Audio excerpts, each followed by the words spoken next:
말씀을 보십니다. 지난주에 이어서 계속해서 에베소서 5장 16절 말씀 한 절 말씀만 보십니다.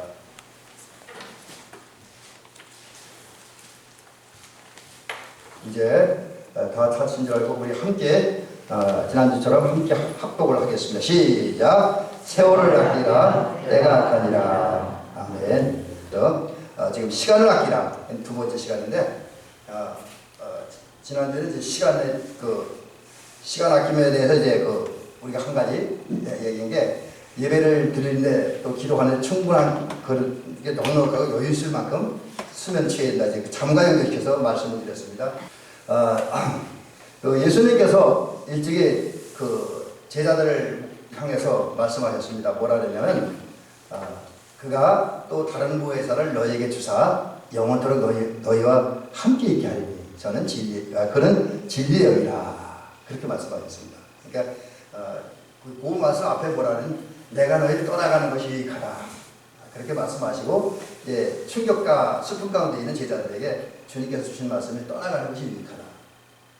왜 유익하냐면 당신이 떠나가셔야 보혜사 성령이 오신다는 거예요. 당신 제자들과 함께 머물러 있으면 보혜사 성령이 안 오셔서 예수님 앞에 있는 제자들에게는 은혜가 될지 모르지만 보다 넓은 세계의 은혜를 끼치기는 어렵다.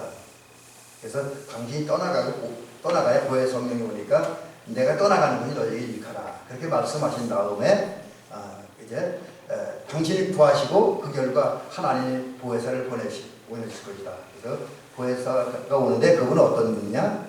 이제 진리의 영이다. 그래서 그 다음에 우리를 진리 가운데 인도하는 영이다. 그렇게 말씀하셨습니다. 그리고 이제 예수님은 십자가 달려 죽으셨고 3일 만에 부활하셨고 40일 동안 계신 다음에 승천을 하셨죠. 승천하셨습니다.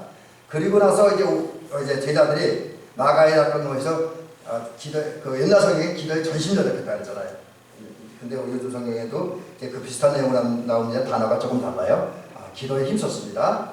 근데 기도에 힘쓰던 중에 열흘이 지나고 이제 오순절날이 되었을 때 나가의 다락방에 모였던 120명의 성도들에게 성령이 임했지요. 그래서 사도행전 2장에 보니까 바람같이 불같이 그리고 성령의 이게 임재가 있고 난 후에 사람들이 성령의 말하게 하신다는 말하는데 그중에 방언한 사람도 있었다. 그렇게 얘기합니다. 근데 이제 성령 역사하니까 또 다른 현상들이 나타나는데 이게 뭐냐면 고린도전서 12장에 보니까 성령이 임할 때에 은사가 임했습니다. 성령 충만받은 사람들에게 은사가 임했는데 여러분 잘 아시죠? 고린도전서 12장에 보니까 지혜의 은사, 믿음의 은사, 지혜의 은사, 믿음의 은사, 그 다음에 지식의 은사, 그 다음에 이제 병고침의 은사, 다른 말로 신의 은사라고도 하죠. 그리고 이제 또 뭐 능력 행하는 은사, 예언의 은사, 방언의 은사, 또 이제 통역의 은사, 방언 통역의 은사죠. 그런데 성령 역사하니까 여기서 끝나는 것이 아니라 성령의 열매가 맺혔죠. 사실 제가 오늘 말씀드리는 은사보다 열매에 대한 얘기 가운데 연결해서 오늘 말씀을 전개하려고 합니다. 성령 열매가 맺혀집니다. 그래서 성령이 역사하니까 맺혀진 열매가 뭐냐면 또 성령의 인도를 따라 살아가는 사람들이 맺혀진 열매가 뭐냐면 사랑의 열매, 그리고 희락의 열매. 희락은 기쁨이죠. 쉬운 말로 하면 그 다음에 화평, 다른 말 평화의 열매가 맺혀집니다. 그리고 오래 참음, 그리고 이제 자비, 절제, 양선, 인내, 충성, 그 다음에 온유. 하나가 좀 순서가 바뀌어 나오는데 이렇게 9가지 열매가 맺힙니다. 근데 오늘은 이 열매 9가지 중에서 절제 열매를 중심으로 이제 얘기를 해나갑니다. 그래서 이제 성령 역사하니까 이런 열매가 맺혀지는데 그런 열매 중에 하나가 이제 절제 열매예요. 절제 열매. 절제라고 하는 말은 그게 우리 원어 성경이나 우리 이제 한글의 의미랑 큰 차이는 없더라고요. 한글 사전 찾아보니까 절제한다는 말은 정도에서 벗어나지 않도록 알맞게 자기를 조절하고 제한하고 또 더 나아가서 자기를 통제하는 것이다. 이렇게 정의가 됐더라고요. 그 다음에 이제 우리 원어 성경을 보니까 원어 성경에는 자제라는 말이 자기를 자제하고 자기를 지배하는 것이다. 그렇게 이제 번역을 해놨고요. 그런 뜻이 있고요. 또 이제 영어 성경을 한 두 군데를 이렇게 단어만 찾아보니까 제가 영어를 잘 모르기 때문에 그냥 단어만 찾아봤는데 극기한다, 참아낸다 그런 의미가 있고요.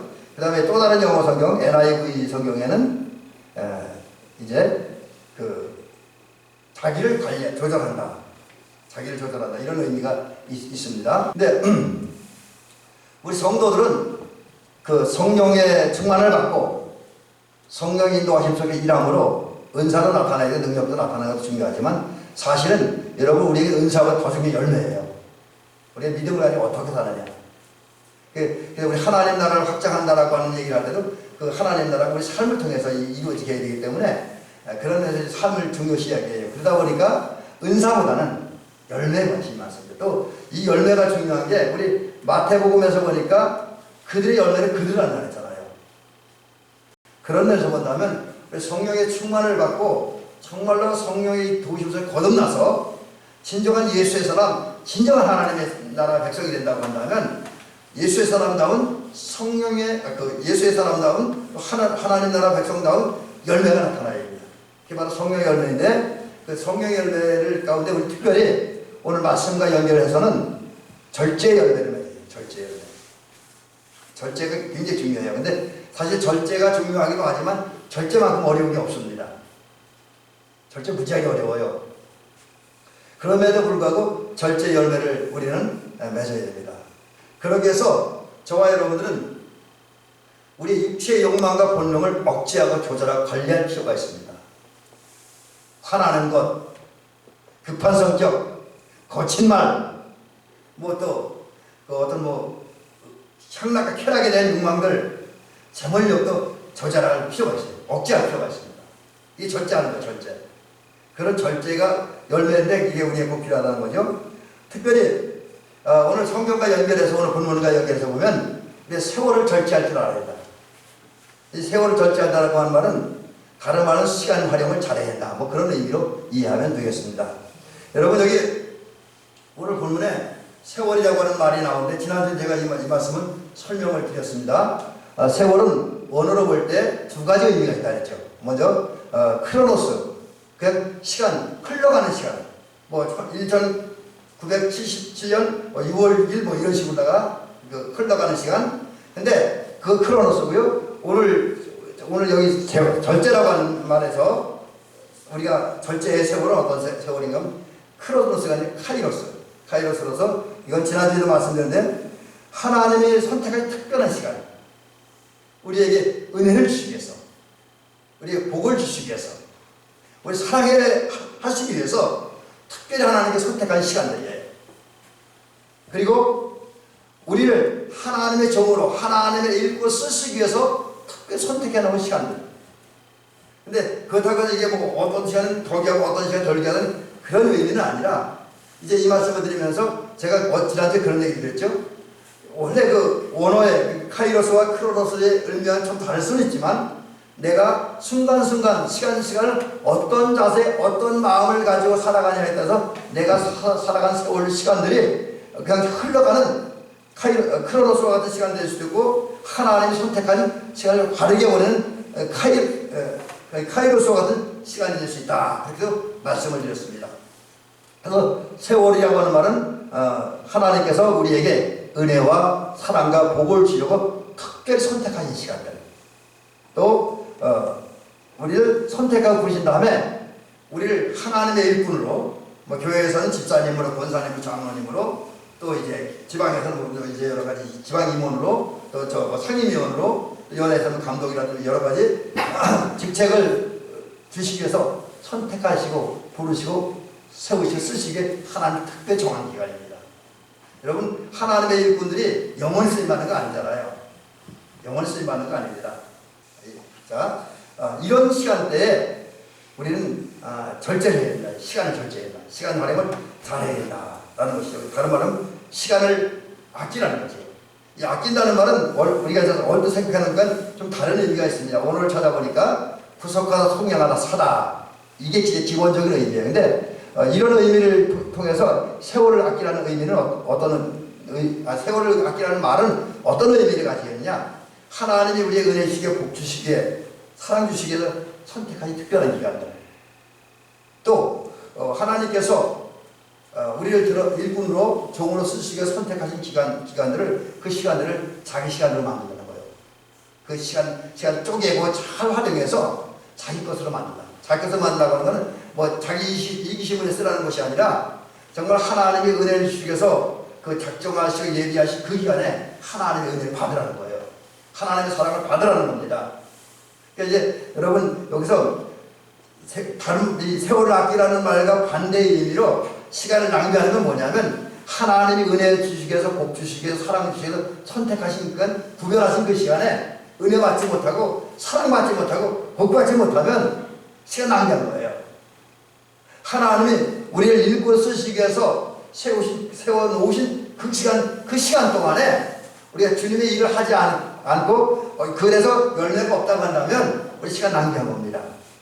여러분 이런 의미에서 보면 우리가 이 하나님이 예비하신 시간을 우리에게 이제 유익이 되기 위해서 그 제대로 쓰기 위해서 우리는 어떻게 살았냐? 기본적으로는 예수님이 성경을 통해서 들려신 명령을 따라서 저는 이 말씀을 분명히 드립니다. 물론 여기에는 뭐 교회라는 질서 속에서 어떻게 이 통로 속에서 하나님이 세우신 질서가 있어요. 물론 그것도 순종해야 되지만 그래서 더 중요한 건 우리가 하나님이 우리에게 주신 시간들을 잘 활용하기 위해서 또 오늘 말씀처럼 절제하기 위해서는 하나님의 명령을 따라야 돼요. 성경에 기록된 그 누구의 이야기보다도 성경에 기록된 하나님의 명령 그걸 따라 살고 또 하나님의 계명을 지켜야 됩니다. 근데 계명 중에 가장 중요한 계명이 뭡니까? 하나님 아들 예수 그리스도를 믿고 사랑하고 그 마음 가지고 이웃을 사랑하는 게 주의 계명입니다. 이 계명을 지켜야 된다는 거죠. 그런 삶의 결과로 우리를 세상에 보내시고 우리를 하나님의 자녀로 선택하시고 불러시고 하나님 나라 백성으로 세우신 뒤에 몸된 교회 지체와 사역자와 일꾼으로 세우신 하나님을 기쁘게 해드리는 삶을 살아가는 저와 여러분이 되는 줄로 믿습니다. 그래서 우리가 여러 가지면서 시간 절제를 해야 돼. 이 부분부터는 이제 지난주와 연결시켜서 이제 말씀을 드립니다. 자, 그러면 우리 절제할 것이 상당히 많이 있죠. 사실 절제할 것이 굉장히 많이 있습니다. 근데 여러분이 지난주와 연결시켜 다시 한번 말씀드리면 건강한 신앙생활, 맑은 정신과 맑은 마음과 건강한 몸과 건강한 정신을 활기차게 예배드리고 활기차게 찬양하고 활기차게 기도하고 활기차게 전도하고 활기차게 살아가려면 그 중에 하나가 많은 것이 있습니다. 이 절제에 많은 부분이 있지만 그 한 부분을 말씀드리는 거예요. 잠을 절제해야 된다는 거예요. 잠을 절제한다는 건 조금 전에 그 말씀이 있는데 맑고 건강한 정신으로 기도하고 찬양하고 성경이 그 말씀드리기 위해서 순서를 좀 바꿨네요. 사랑하고 섬기기 위해서 또 우리 농사짓는 사람으로서 열심히 농사하기 위해서 잠을 절제해야 된다. 자, 잠의 종류를 말씀드려봅니다. 잠도 우리가 이 은혜와 상관이 없느냐? 아닙니다. 은혜와 깊은 상관이 있습니다.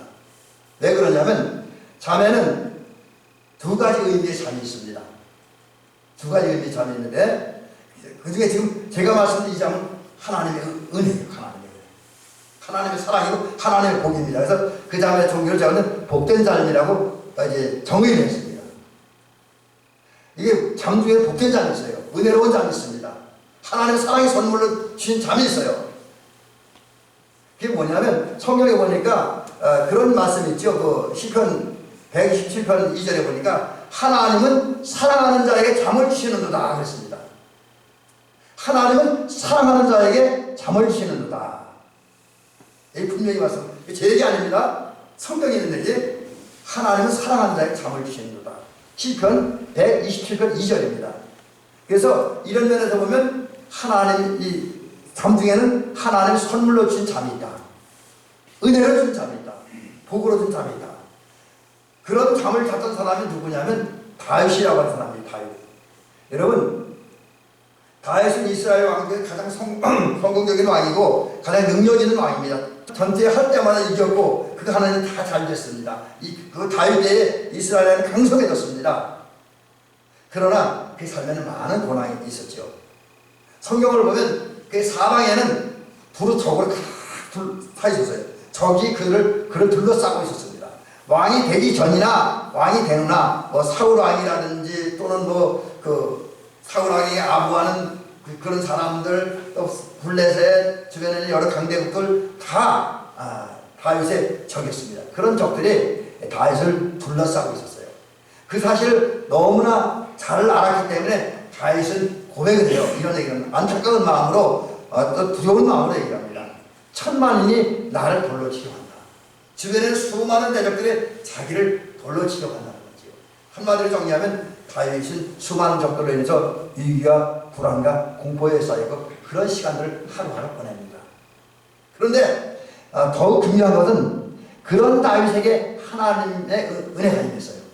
그래서 다윗은 밤에 편안하게 잠잠을 잤습니다. 아무것도 두려워하지 않고 아무 염려도 하지 않고 걱정하지 않고 근심하지 않고 편안하게 잠을 잤습니다. 이유는 사랑하는 자에게 잠을 진 하나님의 은혜의 결과였습니다. 여러분, 우리 성도님들이 아마 어떤 분은 밤에 단잠을 주무시는 분도 있고 단잠을 못 주무시는 분도 있을 거라고 여겨져요. 근데 그렇다고 밤에 잠을 잠고 내라 잠을 깨는 사람들 갖다 무조건 잘못했다 그렇게 얘기하고 싶진 않습니다. 또 그렇지도 않고요. 그러나 오늘 하나님은 사랑하는 자에게 잠을 주시는도다라고 하는 이 말씀에 기초해 볼 때에 여러분 어떤 상황, 어떤 환경, 어떤 위기, 어떤 고난이 있다 할지라도 밤에 단잠을 잔다고 한다면 밤에 단잠을 잔다고 한다면 감사하시기 바랍니다. 행복해 하시기 바랍니다. 왜? 그것은 하나님의 사랑이 하나님의 은혜가 하나님의 복이 그 사람에게 임했다는 증거예요. 우리 권사님들 어떻게 밤에 잘 주무셨습니까? 그럼 아멘 좀 해보세요. 그때는 어째 잠 제대로 주무신 분이 아무 있는 것 같아. 그건 아니겠죠. 우리 성도님들이 쑥스러워 대답을 못해서 그렇죠. 저도 어저께 밤에 잠을 너무 자고 너무 길게 자서 문제였지만요. 근데 여러분 밤에 단잠을 잘 수 있다고 하는 거. 제가 밤이라는 제한을 드리는 시간을 다음 말씀 때문에 그런 거예요. 아무 때나 자는 게 다 아무 때 잘 자는 건 그건 하나님의 은혜라고 보기 좀 어려워요. 근데 하나님 잠자들 허락하는 시간이 밤이잖아요. 물론 이제 어떤 일이나 또 어떤 그 삶에 따라서 낮에 자야만 되는 사람도 있습니다.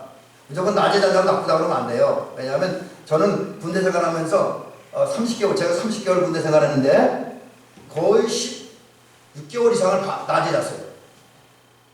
아침 7시, 8시부터 오후 2시까지. 왜 그러냐고요? 제가 우리 군대 생활하고 저 하천 칠서 다니면서 철책선 근무를 하다 보니까 철책선 중에 휴전선이 쉽게 말하면 휴전선 근무를 하는데 휴전선 근무자들은 밤에 근무 쓰거든요. 낮에는 몇 개 쳐서만 근무를 쓰고 다 비워둬요. 근데 밤에는 총점이 20m, 30m 사이로 이제 경제병들 들어가다 보니까 밤에 밤새도록 근무 씁니다. 그리고 낮에 자서 이제 그런 경우는 낮에 자도 그건 정상입니다. 그러나 대체로 볼 때 하나님 우리의 잠을 자도록 허락한 시간은 밤입니다. 우리 특별히 저와 여러분들 농사 짓는 분들은 밤이 잠 시간이지요. 그 잠 시간에 그러니까 다른 말로 저녁 시간에 편안하고 행복하게 단잠을 잔다고 하는 푹 잔다고 하는 것은 누가 어부가도 모를 정도로 깊은 잠을 잔다고 하는 하나님이신 은혜이고 하나님의 복이에요. 근데 반대로 그런 잠과 다른 잠이 있습니다. 그래서 제가 정리하기를 복되지 못한 잠, 복이 되지 못한 잠입니다.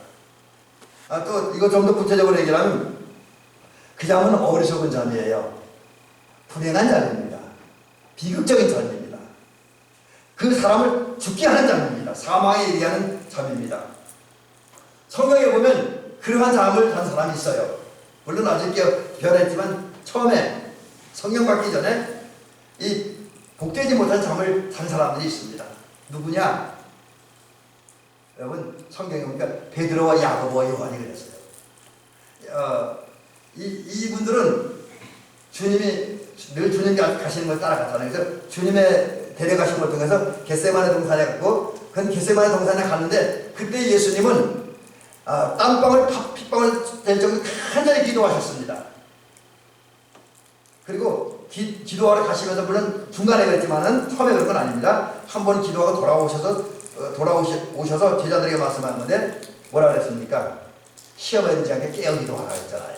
근데 예수님의 제자인 그 수제자인 베드로와 야고보와 요한이 그 시간에 잠만 잤습니다. 이게 이제 복되지 못한 잠이죠. 한마디로 복되지 못한 잠이라고 어떤 거냐면 기도하고 찬양하고 예배드려야 할 시간에 자는 잠은 복되지 못한 잠이에요. 기도할 시간에 잠잔다. 찬양할 시간에 잠잔다. 예배 시간에 잠잔다. 또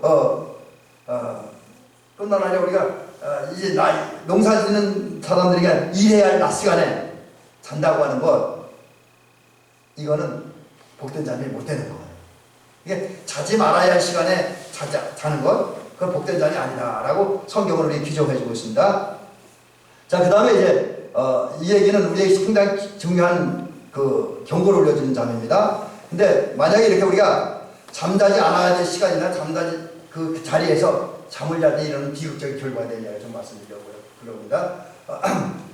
한마디로 어리석고 불행하고 비극적인 잠을 자면 비극이 발생해요. 자서는 안 될 시간, 곧 공부해야 학생들이 수업 시간에 잠을 잔다든지, 또 잠을 자서는 안 될 자리가 있잖아요.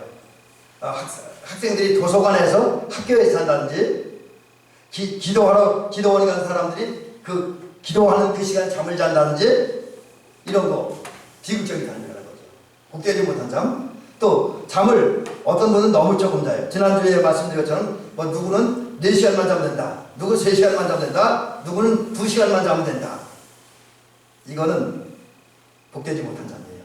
또 그렇다고 해서 필요 이상으로 너무 많이 자는 거. 그래서 필요 이상으로 너무 많이 잠을 자는 건 어느 정도 사는 거냐 생각을 해보니까 좀 아주 관용하게 넓게 생각을 해서 하루에 9시간, 10시간 이상 자는 건 너무 많이 자는 것 아닌가.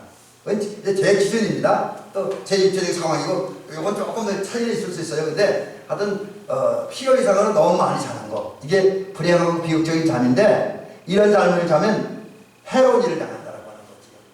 그래서 그 구체적인 실제로 누가 그렇게 얘기를 해놨더라고요. 하루에 1시간을 더 잘 때, 필요한 것보다 하루에 1시간을 더 자면은 그날 하루는 별 피해가 없다는 거지요. 근데 이게 한 달, 2달, 6개월, 1년, 2년 정도 지나면 그 경제적인 피해는 엄청나게 크다. 뭐 통계 자료까지 안 나오는데 그런 이야기를 해놨더라고요. 예배 시간에, 우리 예배 시간에 매 예배 시간마다 한 20분 정도만 잔다. 졸음 정도만 자버려요. 그러면 그 한 예배에서 물론 이때 영적 피해가 발생해요. 그런데 이게 1년이 지속되고 2년이 지속되면 심각한 영적 피해가 온다라고 하는 거죠. 그 중에 하나가 뭐냐면, 이렇게 예배 시간 20분, 30분을 자고 난 것을 1년, 3년, 6년 정도 하면, 5년 정도 하면 어떤 결과가 나냐면 영적 감각이 마비됩니다. 영적 감각이 마비되고 영적 지혜가 사라져요. 그래서 예배를 드려도 별 감각도 느낌도 없고요. 깨달음도 없어집니다. 해로운 일이 나간다는 거죠. 그 다음에 두 번째는, 이거는 이제 우리 감리교를 시작하신 예술대 목사님이 그의 책에 산 얘기입니다. 그래서 제가 인용해 드립니다. 상당히 가치가 있고 저도 이 의견에 동의할 때 말씀드립니다. 이제 우리가 예배 시간에, 또 기도 시간에, 찬양할 시간에 깨어있지 않고 잠을 잔다고 한다면 예술대 목사님은 그렇게 이야기해요. 영적으로 추락한다. 영적으로 추락한다고 해요. 그래서 우선 식욕이 왕성해지고 쓸데없이 지나치게 많이 먹으면 영적 생활에 게을러진다. 지나치게 많이 먹어도 영적 생활하기 쉽진 않아요. 뭐 예를 들어서 여러분 너무 배가 부르면 찬양하기 어렵잖아요. 그죠? 모르겠어요. 여러분들은 어떤지 몰라도 저는 사실은 오늘 아침을 먹기로 나오긴 했습니다만, 만약 예배 시간에 밥을 먹으면 적어도 30분, 1시간 전에 먹어야지 5분 전, 10분 전에 먹으면 찬양은 상당히 시작했어요. 특히 설교할 때 너무 어렵고요.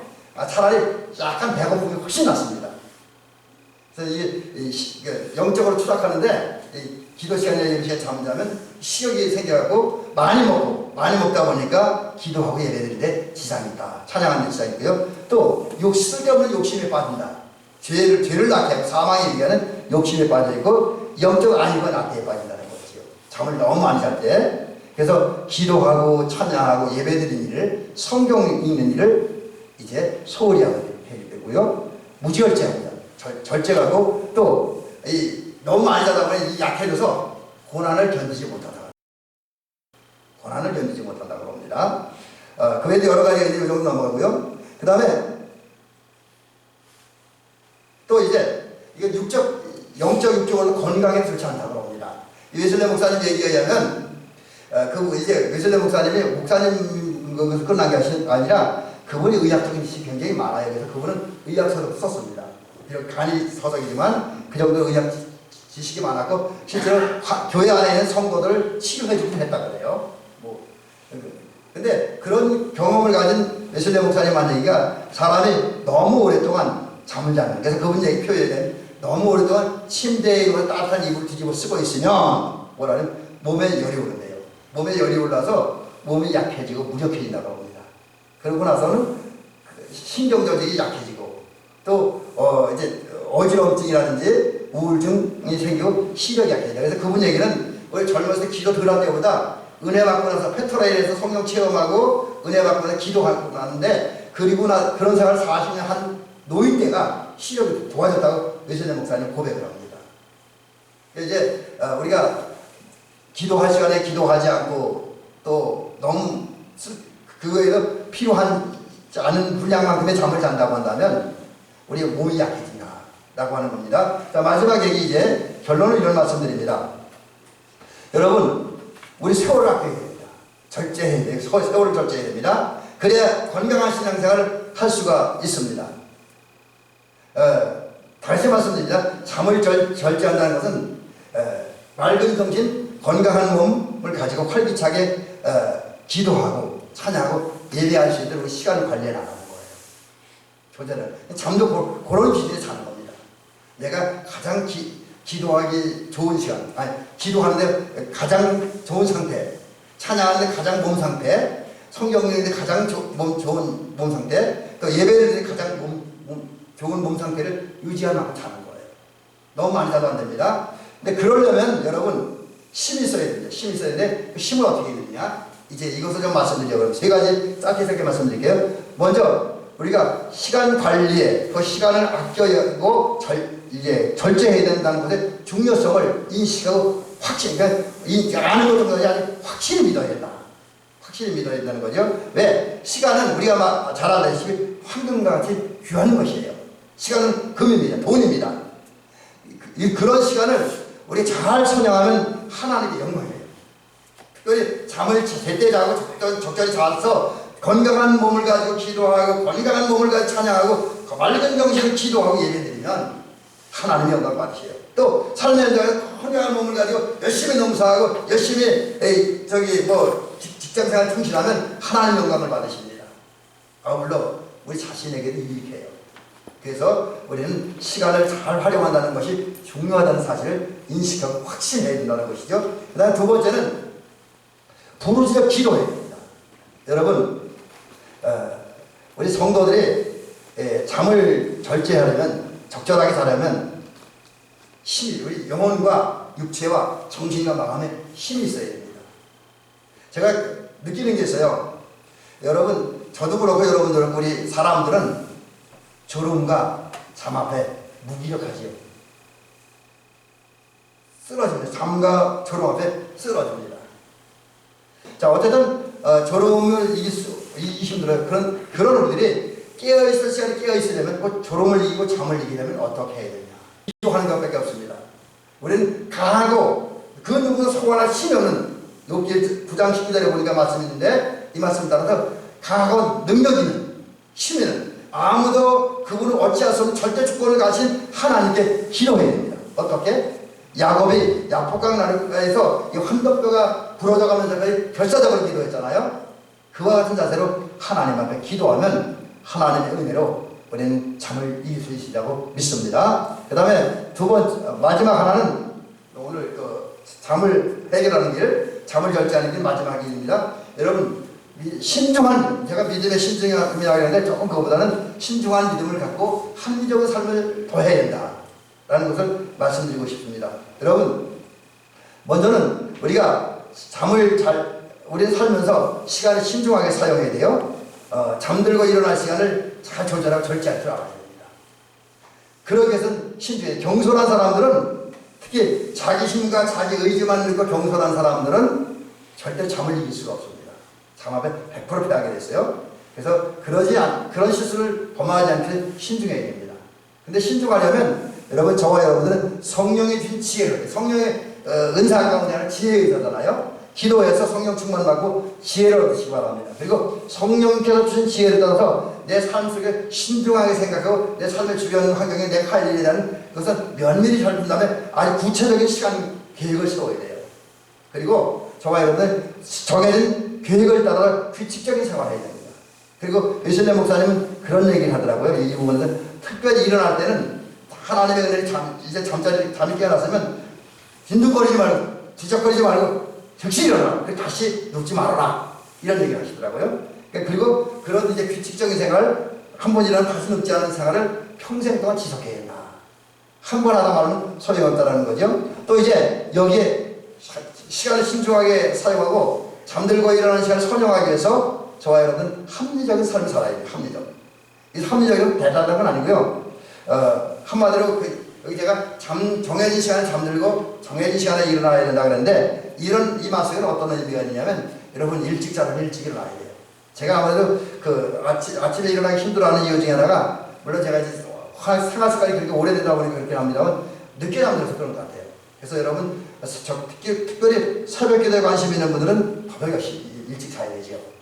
그리고 우리 성도님들은 토요일 저녁이나 우리 예배를 앞둔 날은 다른 날은 조금 일찍 잠자리 드시기 바랍니다. 좀 꿈 같은 얘기긴 하지만 이거 한번 해보시기 바랍니다. 그리고 이른 저녁에 잠자리에 들어야 된다. 근데 여러분 우리가 이 어렵고 힘든 시대에 이른 시간에 잠자리에 든다는 거는 얼마나 어려운지 어떤 분이 그렇게 얘기했어요. 자기를 부인하고 십자가 지는 것과 똑같아요. 그만큼 자기가 시간 관리가 어렵다는 겁니다. 그러나 그 일은 반드시 해야만 된다는 거죠. 여러분 이제 말씀 마치겠습니다. 사랑하는 여러분, 주님께서 세월을 아끼라 말씀하셨습니다. 아끼라 다른 말 절제하라. 여러분, 하나님이 여러분에게 은혜 주시기 위해서, 여러분에게 복 주시기 위해서, 여러분을 사랑해 주시기 위해서, 여러분을 들어 쓰시기 위해서 특별한 시간을 선택해 놓으셨고 우리는 그 시간 속에서 살아가고 있습니다.